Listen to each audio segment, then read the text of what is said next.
Hey church, I just wanted to take a few minutes to introduce to you a new song that we're going to be singing this Sunday called There Is Nothing That Our God Can't Do. Let's take a listen.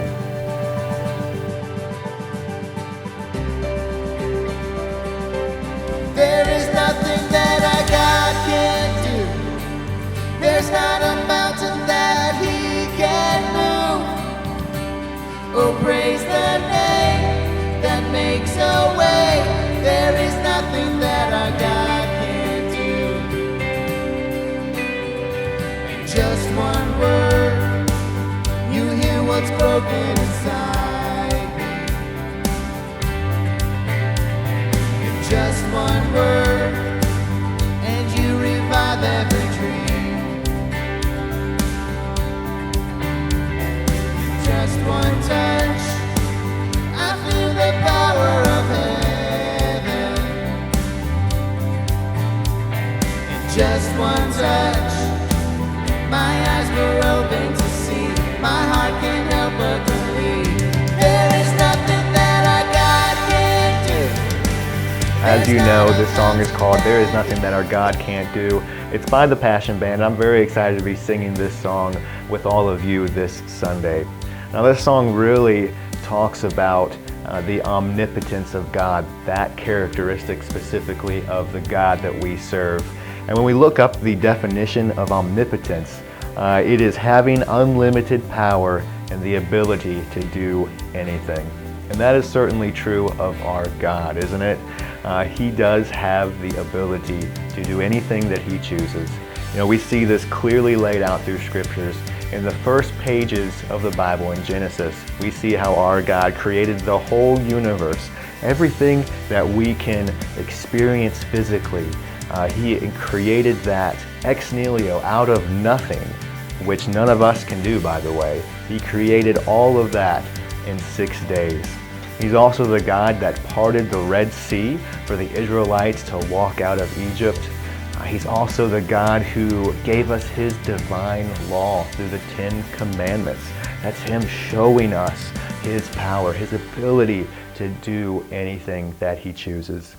I think one of the most vivid examples of that characteristic of God, is in the book of Job, where God reveals Himself in the storm at the end of the book.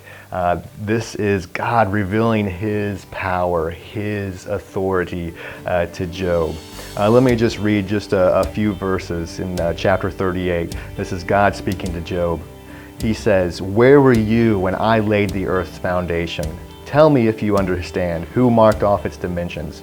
Surely you know. Who stretched a measuring line across it? On what were its footings set? Or who laid its cornerstone? While the morning stars sang together and the angels shouted for joy." And God's asking Job a question, who did this? And obviously the answer is God. And at the end, after God reveals Himself, Job responds to God and he says, "I know that you can do all things. No purpose of yours can be thwarted." And that's simply Job's response after God reveals His omnipotence to him.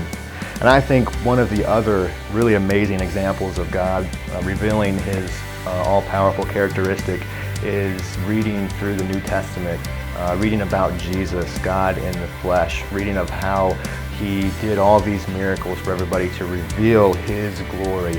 He healed the sick. He gave sight to the blind. He raised people from the dead. That is certainly a God who can do anything He chooses. And He does those things to reveal His glory. I also think it's very interesting as we read Jesus' works through the New Testament on how when He went to places where people had belief, He did many, many miracles. But when He went to other places where He was saddened by their lack of belief or their unbelief, He didn't do as many miracles. I just want to challenge you as you prepare your hearts as we sing this song on Sunday.